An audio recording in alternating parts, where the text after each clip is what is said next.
Voilà, donc je propose du coup qu'on rentre dans le vif du sujet. Alexandre, je te passe la main. L'idée, c'est d'aborder deux notions ou trois. Donc, la performance, le management de l'énergie, et en particulier donc, la notion de performance énergétique et industrielle.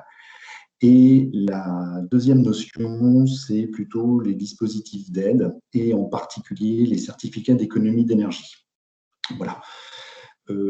Et au passage, de présenter la plus-value de notre accompagnement. Donc rapidement, Énergie Dev, on est un bureau d'études indépendant, ça fait 11 ans qu'on existe. On a développé une expertise transversale autour de l'efficacité énergétique dans le cadre de la transition environnementale, puisqu'on essaie d'accompagner essentiellement les industriels dans une démarche pragmatique d'amélioration de la performance. Donc, on a ici quelques exemples d'industriels qu'on a pu accompagner aussi bien sur des stratégies d'efficacité énergétique, de démarche carbone ou de recherche d'aide et de subvention. On est organisé sur trois axes, donc la performance financière, l'efficacité énergétique et la sobriété carbone. Et ce qu'on peut très facilement imaginer ou comprendre, c'est que dans le cas de la transition énergétique, ou plutôt de l'urgence du réchauffement climatique, ces trois notions convergent de plus en plus pour, à terme, à mon avis, fusionner. Je m'explique. Aujourd'hui, réduire ses consommations d'énergie ou améliorer son efficacité énergétique, ça permet d'améliorer sa performance financière, mais aussi de réduire ses émissions de gaz à effet de serre. Puisqu'aujourd'hui, 80% des émissions de gaz à effet de serre sont liées à de l'énergie fossile. Et 80% de notre énergie consommée est d'origine fossile. Je ne parle pas que d'électricité. Donc, vous voyez, il y a quasiment une bijection aujourd'hui entre performance financière, efficacité énergétique et sobriété carbone. Et donc, chez Énergie Dev, on a essayé, tout en restant indépendant vis-à-vis des fournisseurs et des installateurs, on a essayé de proposer une solution packagée pour accompagner les industriels face aux enjeux de transition environnementale. Voilà. Alors, concernant la performance énergétique, en fait, on a une approche assez simple, c'est du bon sens. C'est l'approche PDCA, Plan Do Check Act. Donc, c'est l'approche amélioration continue qu'on peut aussi bien trouver dans la norme ISO 9001, donc management de la qualité, la norme ISO 14001, la norme environnementale, ou l'ISO 50001, donc le management de l'énergie. C'est la norme qui nous concerne aujourd'hui. Donc, c'est une norme qui existe depuis quasiment 10 ans aujourd'hui. C'est une norme certifiante. On a accompagné pas mal d'industriels dans cette démarche de certification ISO 50001, mais on s'est rendu compte que beaucoup d'industriels, sans aller forcément jusqu'à la certification, pouvaient mettre en place cette démarche qui est vertueuse et qui permet d'améliorer la performance énergétique, voire industrielle, de leur activité. Donc, le principe est très simple. Plan, donc planification, donc un état des lieux qui permet de définir un état de référence, d'où donc la mise en œuvre du plan d'action qui a été identifié lors de la première étape, donc les gisements d'amélioration avec une priorisation, une hiérarchisation de ce qu'il faut faire, donc la mise en œuvre d'un plan d'action, et check, suivi et contrôle, c'est plutôt la vérification de l'atteinte ou non des objectifs qui ont été fixés. Et acte, la dernière partie, qui est la prise en compte du nouveau niveau de performance énergétique. Voilà. Donc, pour pouvoir mettre en place une démarche d'amélioration continue, la notion fondamentale, c'est qu'on ne peut pas améliorer ce qu'on ne mesure pas. Donc, la mesure apparaît comme nécessaire, voire incontournable, dans toute démarche d'amélioration continue. Donc, dans un objectif d'améliorer l'existant, d'améliorer la performance, il va falloir installer de la mesure. Donc, piloter la production et améliorer la qualité de fabrication, il va falloir mettre de la mesure. Intégrer l'énergie dans sa gestion, puisque, comme vous le savez, le prix de l'énergie a augmenté et devient de plus en plus un enjeu financier et aussi environnemental, puisque les obligations environnementales impactent directement donc la consommation d'énergie. L'amélioration continue, ça, c'est un enjeu pour toute entreprise, et donc la politique environnementale dont j'ai parlé tout à l'heure. L'idée par rapport aux obligations réglementaires, c'est souvent il faut réduire dans l'absolu. Il y a des quotas pour les gros industriels, pour les énergies, les gros industriels qui émettent beaucoup de CO2, il y a des quotas, quel que soit leur niveau de production. Chez Energidev, on est plutôt dans l'amélioration de la performance, c'est-à-dire que réduire pour réduire dans l'absolu, ça n'a aucun intérêt pour une entreprise. Par contre, réduire parce qu'on améliore la performance énergétique, ça c'est intéressant, ça c'est gagnant-gagnant, ça permet de réduire son empreinte environnementale, mais surtout d'améliorer la compétitivité d'une entreprise. Donc, la mesure est incontournable. La difficulté qu'on a rencontrée pour mettre en œuvre donc, ces mesures, c'est que souvent les entreprises n'ont pas d'argent, il n'y a pas de budget pour le comptage. Alors, là, j'ai cité quelques exemples d'indicateurs de performance. Donc, on a par exemple les kilowattheures par unité de production, des kilowattheures par DGU, donc et mètres carrés, donc c'est les degrés jour unifiés. C'est la température corrigée donc, du delta chauffage. Les rendements de groupe froid, la performance d'un compresseur pour l'air comprimé, des rendements de chaufferie, donc la quantité de gaz consommé rapporté à la quantité de vapeur produite, un rendement de distribution d'un réseau de chaleur et les indicateurs financiers. Donc tout ça, ce sont des indicateurs de performance qui intéressent fortement, donc qui peuvent intéresser fortement les industriels puisque c'est rattaché à la productivité, sauf qu'il n'y a pas de budget pour installer ces compteurs, voire les personnes ne sont pas formées pour s'approprier les résultats de la mesure. Mais c'est incontournable puisque ces compteurs permettent de suivre les dérives, de mesurer aussi les effets d'une action d'amélioration. Par exemple, vous changez votre chaufferie, est-ce que le rendement de cette chaufferie est meilleur, oui ou non? Alors, au-delà de faire confiance à la fiche technique de la nouvelle chaufferie, ça peut être intéressant de vérifier ce qu'effectivement il y a un gain. Et surtout, de combien est ce gain? Ça, ce sont des éléments qui peuvent intéresser l'industrie.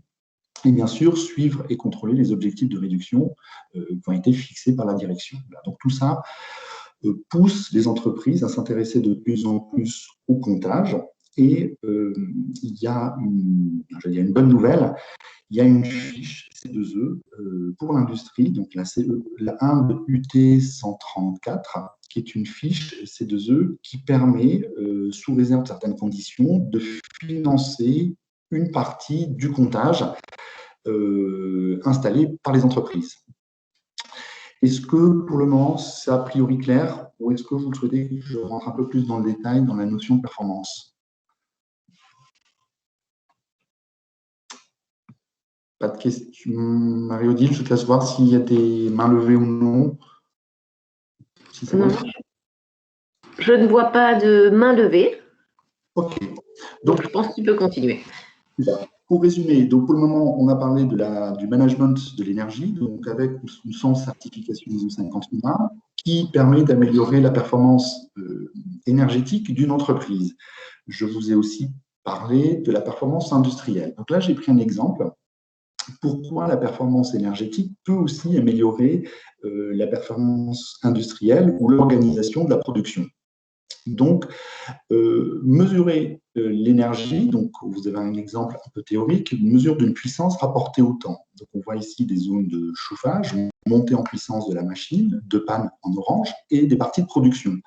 Le fait de disposer de mesures de données donc, en temps réel du comportement de la machine permet pas uniquement de suivre les consommations, comme ici, mais permet aussi d'identifier les gisements d'amélioration de la productivité. Donc, vous voyez en orange les parties creuses où la machine ne fonctionne pas, consomme un petit peu, mais ne fonctionne pas.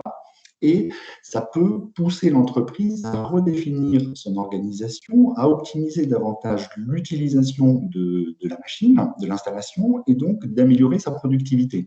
Voilà. Et donc là, vous avez la solution ou le nouveau mode de fonctionnement où on voit que la machine fonctionne plutôt à plein régime et n'a plus ces périodes de creux, donc panne, montée en puissance ou changement donc, de format de produit.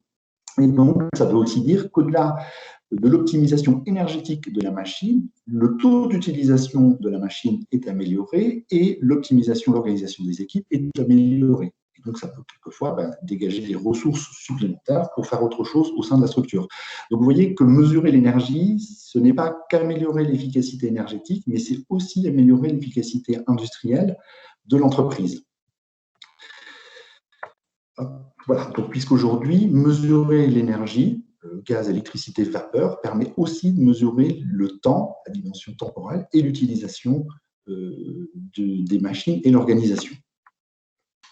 Alors, il y a différents dispositifs d'aide dans le cadre du plan de relance, mais bien avant donc, la crise sanitaire, pour accompagner donc, les entreprises dans la modernisation de l'outil industriel. Donc, il y a le dispositif Action que vous connaissez certainement, qui est un regroupement de la région Grand Est de l'ADEME et de la Chambre de commerce, de la CCI. Donc, on a la chance dans le Grand Est d'avoir un seul interlocuteur qui permet de répondre et d'aiguiller les entreprises par rapport à leurs demandes d'aide. On a aussi les aides du FEDER de l'Union européenne. On a le Fonds Chaleur ADEME qui permet de valoriser tout ce qui est énergie fatale. On a le plan de relance avec les différents dispositifs, donc les différents appels à projets pour les investissements. Et on a aussi donc, les certificats d'économie d'énergie dont on va vous parler plus en détail et dont fait partie l'UT 134.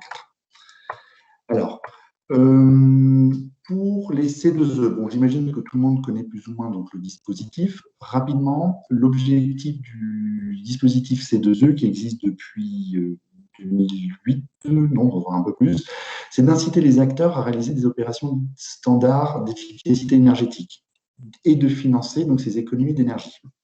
Alors, pour faire simple, le C2E, c'est une énergie théorique qui représente l'énergie non consommée, évitée suite à l'installation d'une machine plus performante. Ces C2E sont calculés automatiquement avec des fiches standards. Je vais peut-être les montrer. Voilà, donc on a des fiches standards ici qui permettent d'améliorer, de changer donc, son compresseur, de mettre un variateur de vitesse sur un moteur, d'installer des récupérations de chaleur. Et ces C2E donnent droit à des primes, c'est des kilowattheures CUMAC, qui sont convertis en euros, on va voir comment tout à l'heure, qui donnent droit à des primes qui permettent de plus ou moins financer l'investissement de départ. Voilà, changement de compresseur, changement de chaudière. Vous avez droit à des C2E qui sont souvent calculés par votre installateur et c'est plus ou moins intéressant. On a classé ici les différentes fiches C2E. Donc là, ce que vous avez les Indes UT avec le numéro à côté, c'est la référence de la fiche C2E. Donc, on a classé ici les principales fiches C2E les plus lucratives, entre guillemets, c'est-à-dire celles qui permettent de couvrir le plus possible l'investissement. Donc, tout ce qui touche la récupération de chaleur sont des fiches relativement généreuses. Tout ce qui touche les variations, les variateurs, les variations électroniques donc de vitesse sur moteur, ça aussi c'est intéressant. Les matelas isolants donc sur des réseaux de chaleur autofinance, finance quasiment l'investissement. Les sécheurs d'air comprimé, et plus on descend, plus la rentabilité, donc la fiche C2E, se dégrade. Et on a ici, colonne de droite, deuxième ligne, la Inde UT 134, qui est une fiche plutôt récente, qui permet de financer la mise en place d'un système de mesure de la performance énergétique. Le prix du C2E est très, très variable. Il a été assez volatile au début donc, de 2008 lors de la création du dispositif. Ensuite, on s'est retrouvé autour des 4-5 euros entre 2011 à 2017. Là, on a passé un peu l'historique. Et depuis 2-3 ans, le prix du C2E augmente très fortement. Donc, on est plutôt autour des 7-8 euros par mégawattheure CUMAC. Donc, c'est un prix relativement intéressant qui permet d'améliorer la rentabilité des investissements. Donc, ça peut être intéressant aussi pour la fiche UT 134. Par contre, il faut faire attention sur le dispositif C2E. Tout d'abord, il faut montrer le rôle moteur donc, dans la démarche.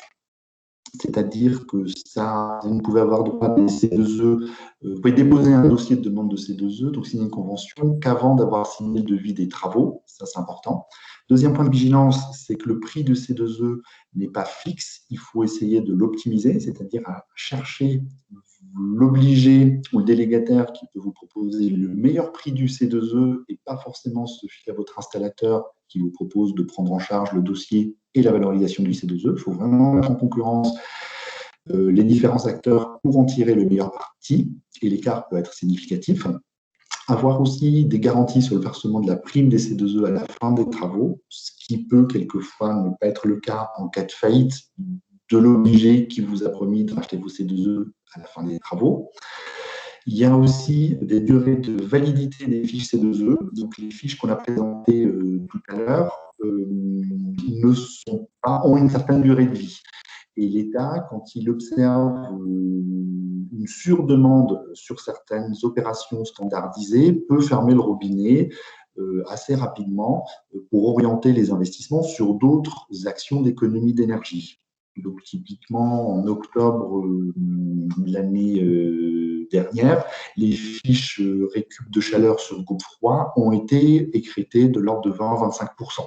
Voilà, alors ça reste des fiches intéressantes financièrement, mais leur rentabilité a été un peu freinée.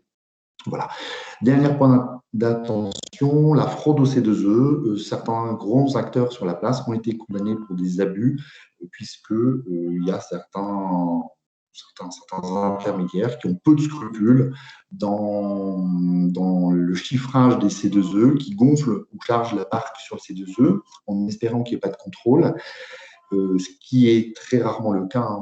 Voilà, effectivement, il n'y a pas souvent de contrôle, mais si jamais il y a contrôle, ça tombe le plus souvent sur la responsabilité de l'industriel, de l'entreprise. Voilà, c'est pas de l'intermédiaire. Donc, il faut être plutôt vigilant et vérifier ce qui vous a été proposé, comment les C2E ont été calculés, puisqu'en théorie, sur du C2E standard, quel que soit votre interlocuteur, ils doivent tous arriver au même chiffre, volume de C2E.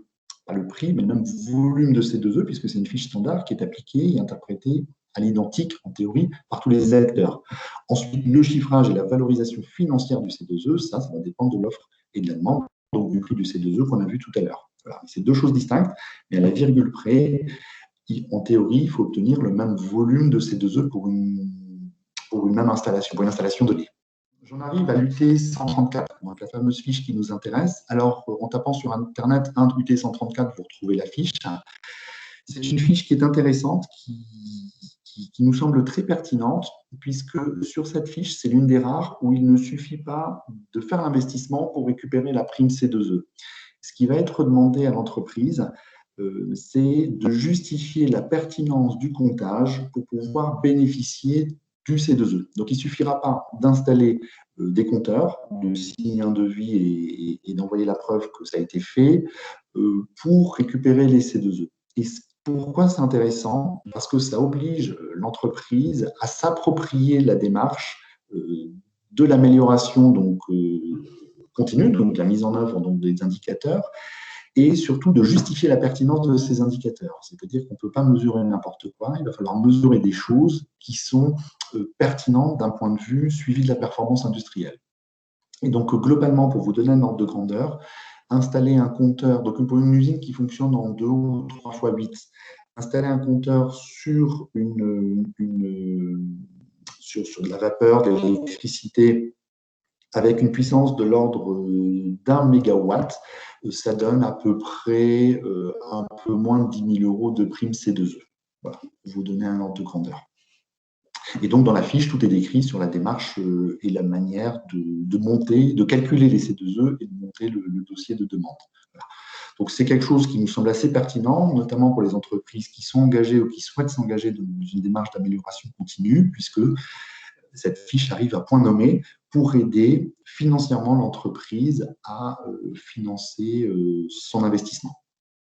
Alors bien sûr, quand on réalise un audit énergétique, on a du comptage ponctuel qui est installé dans l'entreprise pour pouvoir faire de la mesure, mais l'idée, c'est qu'à terme, l'entreprise puisse elle-même s'approprier son propre comptage avec une supervision et pouvoir suivre les indicateurs au fil du temps, c'est-à-dire au-delà de l'audit énergétique qui est identifié, fait un état des lieux, c'est d'installer ensuite du comptage sur les principaux postes énergivores et analyser pas uniquement la consommation de l'absolu, mais la performance, c'est-à-dire la consommation rapportée à une unité d'activité, voilà, la quantité produite par exemple. Et on travaille, nous, notamment chez EnergyDev avec eWatch, avec Calliope, donc partenaire eWatch, qui permet d'installer de manière pragmatique, relativement flexible, les différents compteurs avec une solution clé en main et pas forcément donc un fil à la patte avec des histoires d'abonnement ou d'obligation de rester, donc avec des systèmes fermés d'obligation de rester avec le même opérateur. Voilà. Donc, j'en reviens à l'approche PDCA. Donc, on comprend l'importance de la mise en place d'une démarche d'amélioration continue avec la nécessité de mettre du comptage et l'utilisation de l'UT 134. La fiche C2E UT 134. J'ouvre juste une petite parenthèse. Dans le cadre du plan de relance, il peut aussi y avoir des aides dans l'industrie 4.0, donc dans la modernisation des équipements. Il peut aussi y avoir des aides complémentaires par rapport donc à la mise en place d'une supervision. Voilà. Donc l'idée de tout ça, c'est d'améliorer bien sûr la performance énergétique, de réaliser donc des économies d'énergie, voire de dégager de la trésorerie, qui sont ensuite réinvesties dans d'autres actions d'économie d'énergie moins rentables. Voilà, puisque comme on l'a vu tout à l'heure, il y a beaucoup de choses à faire, mais quelles sont les priorités? Qu'est-ce qu'il va falloir faire en priorité? Qu'est-ce qui est le plus lucratif, entre guillemets, le plus rentable et le plus prioritaire, puisque certaines fiches C2E rentables pourront disparaître. Mais ensuite, il y a deux problèmes qui se posent. C'est quelle est la garantie que ça soit effectivement rentable et que l'entreprise récupère les fonds, les subventions qui lui ont été promises. Donc là, EnergyDev peut vous accompagner dans le sens où c'est un acteur indépendant qui peut chiffrer, vérifier la légitimité de certains dossiers de C2E, voire les déposer avec vous et trouver les meilleures offres de prix. Et ensuite, c'est de pouvoir former les équipes en interne à suivre cette performance pour s'approprier donc ces actions d'amélioration d'énergie, et pas uniquement sur le comptage, et ensuite identifier les gisements d'investissement prioritaires pour lancer cette boucle d'amélioration continue, donc cette boucle vertueuse. Voilà. Et j'en arrive à la fin. Alors, bon, c'était des exemples, on pourra en discuter tout à l'heure. Rapidement, donc la conclusion, valeur ajoutée d'EnergyDev, c'est de rendre la performance accessible à tous, donc accessible notamment aux industriels. Première étape, c'est d'identifier les priorités, donc bien sûr l'importance d'un diagnostic et d'une mesure ponctuelle pour faire un état des lieux et définir un plan d'action, mais ensuite très vite une mesure de suivi, donc un investissement dans de la mesure pour que l'entreprise s'approprie sa propre performance.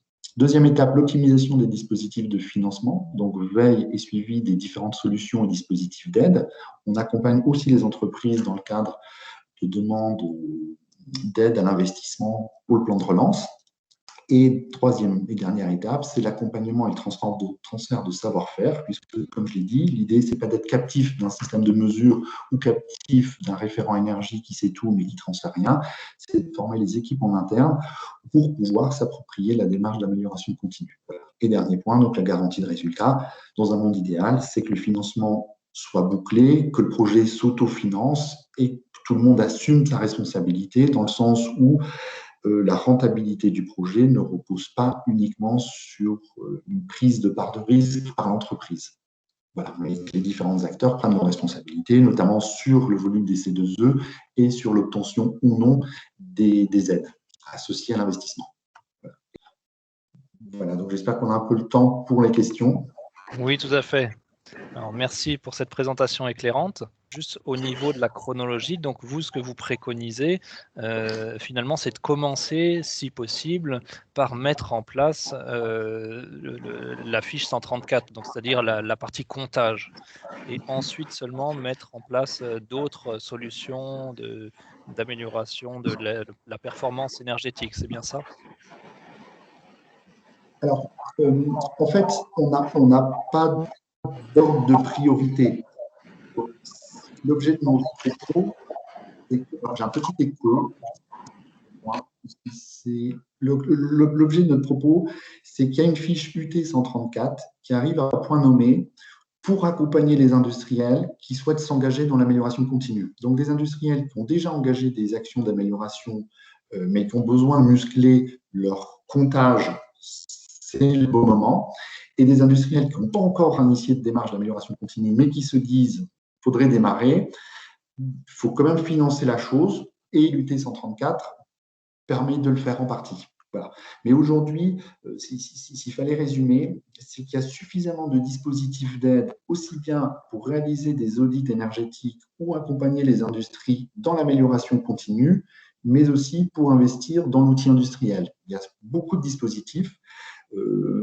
L'approche d'EnergyDev, c'est plutôt de définir un plan d'action et de prioriser les choses de manière adaptée aux besoins de l'entreprise. Voilà. Si vous voulez, ça tire de partout. Les entreprises se font solliciter sur plein de choses. Il y a des C2E, il y a des subventions, il y a des obligations réglementaires, il y a des opportunités. Et on a l'impression, quelquefois, les entreprises ne voient pas quelle est la priorité. Vous appelez un chauffagiste, il va forcément vous dire que la priorité, c'est de changer votre chauffage et il y a des aides. Vous appelez un fabricant de panneaux solaires, il va vous dire que la priorité, c'est le panneau solaire parce qu'il peut y avoir des aides. Donc, nous, chez EnergyDev, c'est vraiment du fait de notre indépendance de définir une feuille de route avec l'entreprise pour faire son chemin avec un objectif qui est l'amélioration de la performance. Voilà. Je ne sais pas si c'est plus clair. Et oui, l'UT 134 en fait partie, puisque c'est une fiche C2E dont on ne parle pas beaucoup. D'accord. Voilà. Merci. Oui, moi je voulais rajouter, au total, il y a un peu plus de 200 fiches C2E. On se rend compte dans les entreprises, les différents responsables, que ce soit maintenance, production, ou qui sont en charge du sujet, sont souvent un petit peu perdus. Et souvent, la fiche de comptage, par notre expérience, on se rend compte qu'elle est souvent d'actualité. Voilà. C'est pour ça qu'on a focalisé ce webinaire. Voilà, on est quand même limité en temps et on ne veut pas vous noyer d'informations sur ce sujet. Mais bien sûr, il y en a plein d'autres et il faut l'adapter à l'entreprise. Un exemple concret, effectivement, quelqu'un qui a un équipement à vendre au niveau des C2E va vous dire, OK, un fournisseur d'équipement, cet équipement coûte 100. Vous pouvez avoir pour 30 de C2E, donc l'industriel est content en disant finalement, ça ne me coûte que 70. C'est super. Sauf que les 30 de C2E, ils valent peut-être beaucoup plus. Mais l'industriel le présente, le fournisseur d'équipement le présente déjà à l'industriel comme une cerise sur le gâteau, une grosse cerise sur le gâteau, et du coup, l'industriel est content. Et là, il faut une neutralité pour dire non, les C2E liés à cet investissement, ça vaut pas 30, mais ça vaut peut-être 50 ou 60. Voilà, d'où cette neutralité. Mais c'est juste un exemple parmi d'autres qui est assez fréquent, mais à chaque fois, il faut, à nous de nous adapter à l'entreprise. Oui, alors moi j'aurais effectivement une question. Dans le cadre de notre mémoire, on s'intéresse beaucoup aux outils de l'industrie du futur. J'aurais aimé savoir si vous, dans votre activité, vous voyez une évolution de l'appropriation de ces outils, de l'investissement sur la région, avec effectivement les capteurs communicants, les puces RFID et tous les systèmes cyberphysiques qu'on pourrait installer dans les industries. Alors, je ne suis pas spécialiste des différents outils donc de mesure et de supervision. Donc, comme je le disais tout à l'heure, on tient notre indépendance vis-à-vis des différents offreurs de solutions. Mais effectivement, c'est un secteur en pleine effervescence. Il y a pas mal de dispositifs d'aide dans l'industrie 4.0, dans l'industrie du futur, qui sont aussi complémentaires avec l'UT 134, avec la fiche C2E. Clairement, la phrase ou le dicton pour réduire, on ne peut pas réduire ce qu'on ne peut pas mesurer, on le voit et on le constate. Alors, on n'a pas parlé donc, du décret tertiaire, par exemple, qui concerne aussi les industriels qui fixent des obligations de réduction de l'ordre de 30% de 40% à l'horizon de 2030. Donc, pour pouvoir atteindre ces objectifs, il va falloir installer de la mesure. Et ce qu'on constate par rapport aux années précédentes, c'est que les industriels ont pris conscience que installer du comptage pour du comptage, si derrière l'entreprise ne s'approprie pas l'outil, ça ne sert à rien. Ça ne sert à rien. Voilà, on a déjà des exemples malheureux où, après coup, en revenant, on s'est rendu compte que l'entreprise était toute contente, elle a investi 20 000 euros dans de la mesure, mais finalement, si quotidiennement ou un minima une fois par semaine, ces données ne sont pas récupérées, ne sont pas analysées, l'outil va devenir inutilisable. Donc, il y a aussi une dimension formation, une dimension pédagogique, et on se rend compte qu'il y a surtout une notion de pertinence. Qu'est-ce qui est prioritaire en termes de mesure? Qu'est-ce qu'il va falloir contrôler, mesurer en priorité? Donc, le point de départ, c'est le besoin de mesure, ce n'est pas le besoin d'investir. Et c'est plutôt des énergéticiens qui sont légitimes pour accompagner l'entreprise dans cette définition des priorités. Voilà. Alors que si c'était quelqu'un qui propose du comptage, il n'a pas forcément cette notion de SME, ISO 50 ou d'amélioration de la performance, et donc va pousser plutôt à la consommation et à suréquiper ou installer tout et n'importe quoi. Voilà. Puisque, pour donner un ordre de grandeur, un compteur qui mesure une consommation électrique, c'est de l'ordre de 1 000 à 2 000 euros par point de comptage. Ça ne va pas chercher bien loin. Donc, on peut très vite se retrouver avec plein de comptages. Mais si ces compteurs remontent n'importe quoi en données, puisque les données n'ont pas été fiabilisées, ça ne sert à rien. Voilà. Ok. Il y a une notion de priorisation, de pragmatisme, donc d'une stratégie, voilà, pour aller pas à pas et s'approprier ce qui a été installé. Et le meilleur exemple, c'est quelquefois chez certains industriels, il y a déjà du comptage qui existe, mais qui n'est pas exploité. Donc déjà, il va falloir commencer par fiabiliser l'existant, se réapproprier l'existant avant de commencer à se lancer dans un nouveau joujou ou un nouvel outil de mesure. Oui, donc la dimension vraiment formation des équipes et puis accompagnement est primordial pour que déjà le 4.0 puisse être vraiment efficient et être utile à l'industriel. C'est très facile d'installer du comptage, très facile. Bon, sauf pour certaines opérations, il faut couper la production, mais ce n'est pas la partie la plus sensible. Voilà, il y a plein de solutions, il y a plein de choses presse-bouton, sur smartphone, plein de choses. Mais le point sensible, c'est est-ce que ce qui est remonté est pertinent? Est-ce que c'est la bonne unité de consommation? Et ensuite, est-ce qu'il y a quelqu'un dans l'entreprise qui est capable d'analyser et d'exploiter ces données? Parce que c'est un peu comme sur la partie web, on est submergé de data, mais si la data n'est pas analysée, elle ne sert à rien. Donc aujourd'hui, on est même en train de disposer de trop d'informations et on est incapable de pouvoir la traiter. Donc l'idée, c'est plutôt de s'approprier la data existante, de comprendre la logique, d'identifier où sont les besoins supplémentaires et d'y aller. Et là, on est plutôt dans une démarche type SME, management de l'énergie. Ok. Installer un comptage, c'est 1 000, 2 000 euros le point de comptage. On pourra en installer 10, ça fait 20 000 euros. C'est pas, très bien, ça peut se faire en quelques jours. Mais après, derrière, que fait l'entreprise avec ces informations? Ok, c'est un axe vraiment très intéressant. Je vous remercie. Donc vous parliez qu'en fonction du nombre de demandes ou du volume de CE qui a été généré, l'État pouvait décider ou non de fermer un peu le robinet, etc. Est-ce que finalement, ce n'est pas aussi un moyen, on va dire, d'introduire une nouveauté et ensuite de le mettre de manière obligatoire? Par exemple, on fait des aides pendant 1 an, 2 ans, 3 ans sur un certain domaine. Et à la fin de ces aides, on arrête les aides et puis on dit de toute façon, ça maintenant c'est obligatoire, donc il n'y a plus d'aide. Est-ce que c'est quelque chose que vous avez constaté sur certaines fiches? Tout à fait. Alors, en général, notre conviction chez Energidev, et je ne pense pas qu'on est les seuls, c'est que la transition, le réchauffement climatique est un fait, et la transition énergétique ou environnementale se fera de gré ou de force. Je veux dire, on constate que les contraintes réglementaires environnementales s'accumulent pour tout le monde, y compris pour les industriels, et donc il va falloir prendre ce virage de transition.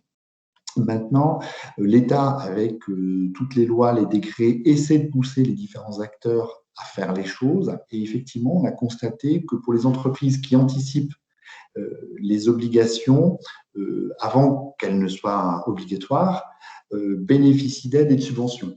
On a l'exemple des audits énergétiques réglementaires qui concernaient les entreprises, qui concernent toujours les entreprises de plus de 250 salariés. Avant que la loi n'apparaisse, il y a 4 ans à peu près, les entreprises qui faisaient un audit énergétique bénéficiaient de subventions qui couvraient plus de la moitié du coût d'études. Ensuite, une fois que la loi est apparue, comme c'est obligatoire, les subventions disparaissent. Voilà. Donc, anticiper la réglementation, sans en faire trop bien sûr, ça permet d'améliorer le financement de l'étude ou de l'investissement, bien sûr. Et c'est pour ça que chez EnergyDev, on essaie d'être en veille constante sur les bonnes affaires, entre guillemets, les plus intéressantes pour les entreprises. D'accord, merci. Voilà, donc c'est vraiment important aujourd'hui. Alors, peut-être une parenthèse, dans le cadre du plan de relance, il peut y avoir des aides, y compris pour réaliser des choses qui sont a priori obligatoires pour les entreprises. Donc ça, c'est un peu une nouveauté. Il y a un petit flou qui n'est pas là, mais pour certaines opérations qui sont a priori de l'obligation réglementaire, l'entreprise peut quand même bénéficier d'aides ou de subventions. Voilà, c'est une petite particularité. Bon, on comprend très bien pourquoi aujourd'hui, vu le contexte économique, mais en général, quand c'est obligatoire, il n'y a plus de subventions. C'est vrai que l'État veut aussi amorcer la pompe sur un certain nombre de sujets, et donc pour amorcer la pompe via les subventions, et à un moment donné, quand le train est pris, ben voilà, soit on le rend obligatoire, soit on arrête les aides, parce que l'entreprise a compris l'intérêt d'avancer sur le sujet. Donc ça permet aussi, notamment les 200 fiches C2E, d'amorcer les pompes dans un certain nombre de sujets. En fait, je profite, je prends 5 minutes, je vois qu'on a un peu le temps. Si vous voulez, de notre point de vue, le problème qu'on a en France, c'est que l'énergie n'est pas suffisamment chère, entre guillemets. Je sais que ça peut hérisser les poils de certains, je m'en excuse, mais par rapport à nos voisins, l'énergie n'est pas assez chère, notamment l'électricité. On paye moins cher notre électricité que nos voisins allemands. Du coup, pour investir dans des machines moins énergivores, la rentabilité en France est moins évidente par rapport à nos voisins allemands. Du coup, en Allemagne, beaucoup d'investissements ont été faits dans pas mal d'équipements, y compris les particuliers dans le photovoltaïque, parce qu'ils payent leur électricité beaucoup plus cher. Et en France, comme l'électricité est moins chère, à partir du moment où le TRI est au-dessus de 3 ans, les investissements ne se font pas. Donc, l'État a créé ce fameux dispositif C2E pour compléter l'incitation ou améliorer la rentabilité des investissements. Et ça permet de débloquer un peu la situation. Mais ce qu'on constate depuis la crise du Covid, depuis mi-2020 ou fin 2020, c'est que le prix de l'énergie en France commence à sérieusement piquer, commence à sérieusement augmenter, puisqu'on a aussi un suivi des prix de marché. Alors, les entreprises n'ont pas toutes renégocié leurs contrats pour 2022, 2023, 2024, puisque certains sont déjà engagés sur cette période. Mais si cette tendance de fond continue donc la tendance de hausse des prix de l'énergie, électricité et gaz, ce qu'on constate aussi sur les matières premières, on a une hausse monde sur les matières premières aussi, et si elle se confirme, donc plutôt si elle se maintient, les C2E ne seront plus vraiment nécessaires pour inciter les entreprises à faire les investissements. Voilà. Donc, on a des risques d'inflation qui commencent aussi à apparaître. L'énergie, pour vous donner un ordre de grandeur, les prix ont augmenté de plutôt 20-30% par rapport à ce que payent aujourd'hui les entreprises. Donc, si ça se confirme dans les 6 mois, 1 an à venir, la rentabilité de beaucoup de projets d'efficacité énergétique sera améliorée et peut-être qu'à ce moment-là, l'État fermera le robinet des C2E. Voilà. Donc aujourd'hui, on n'a plus une bonne conjoncture dans le sens où il y a une reprise économique, le prix de l'énergie augmente, donc les projets d'économie d'énergie sont plus rentables et surtout, il y a le plan de relance qui vient compléter quelquefois les dispositifs des C2E. Donc, il y a suffisamment d'argent, pour parler vulgairement, pour se lancer dans le grand bain. Et la seule difficulté, ce que disait Mme Becker tout à l'heure, c'est d'identifier les priorités, d'avoir une stratégie cohérente. Mais il y a largement de quoi faire. Et le meilleur exemple que vous avez, comme quoi il y a des choses à faire, c'est que forcément les industriels se font harceler au téléphone par plein de prestataires, d'offreurs de solutions, des installateurs, de plein de choses. Donc, à partir du moment où vous faites harceler pour vos achats d'énergie, vos changements de chaufferie, vos récupérateurs de chaleur, vos variateurs de vitesse, vos déstratificateurs, c'est qu'il y a forcément quelque chose à faire. Et chez EnergyDev, on essaie de défendre les intérêts de nos clients, c'est-à-dire les industriels, en leur reversant le maximum des aides auxquelles ils ont droit et qu'elles ne bénéficient pas uniquement à l'installateur. Voilà. Donc, pour une offre à 1 euro, l'idéal, c'est plutôt de payer l'offre plein pot et surtout de vous récupérer les subventions qui, donc, en théorie, sont supérieures au coût d'investissement. Voilà, donc, c'est vraiment ça la logique. Et ce cash qui est récupéré par l'entreprise peut servir à justifier d'autres investissements moins prioritaires ou moins rentables.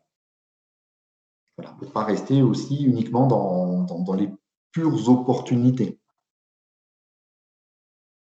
Oui, je voudrais peut-être rajouter un aspect un peu plus réglementaire, plus légal. Alexandre avant a parlé effectivement des fraudes aux C2E. C'est vrai que les C2E, c'est des fiches et donc il faut les appliquer. Elles sont plus ou moins complexes, je dirais chacun son métier. Et elles donnent, en fonction de la façon du process en 2-8-3 équipes, un certain nombre de C2E.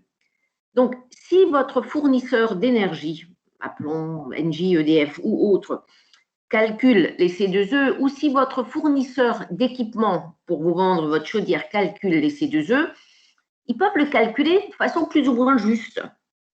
Mais lorsqu'ils sont mal calculés ou lorsqu'ils sont calculés de la façon à produire, à générer un maximum de C2E, c'est de la fraude.